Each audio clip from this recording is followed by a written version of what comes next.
ফেসবুকে এমন একটা সেটিংস আছে যে সেটিংসটাকে যদি আপনি অন করে রাখেন তাহলে আপনার ফেসবুক আইডি বা পাসওয়ার্ড যদি কেউ হ্যাক করে নিয়েও যায় বা অন্য কোনোভাবে যদি আবার সেটা পেয়েও যায় তারপরে সে আপনার ফেসবুক আইডিতে লগ ইন করতে পারবে না।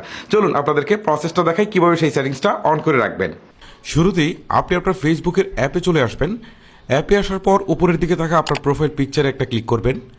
প্রোফাইল পিকচারে ক্লিক করার পর নিচের দিকে থাকা সেটিংস আইকনে একটা ক্লিক করবেন। এখন একটু স্ক্রল করে নিচের দিকে যাওয়ার পর দেখতে পারবেন সিকিউরিটি অ্যান্ড লগ ইন নামে একটা অপশন রয়েছে, এখানে একটা ক্লিক করবেন।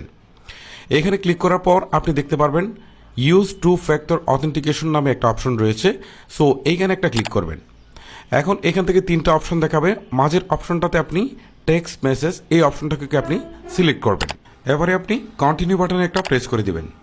সিলেক্ট করার পর এখন আপনাকে একটা ফোন নাম্বার দিতে বলবে, এই ক্ষেত্রে আপনি একটা সচল ফোন নাম্বার দিয়ে দিবেন। ফোন নাম্বার দিয়ে আপনি কন্টিনিউ বাটনে প্রেস করার পর আপনার সিমে 6 ডিজিটের একটা কোড চলে যাবে, অথবা একটা কলও যেতে পারে, সেই কলের মধ্যে আপনাকে বলে দিবে যে একটা কোড, ঠিক আছে।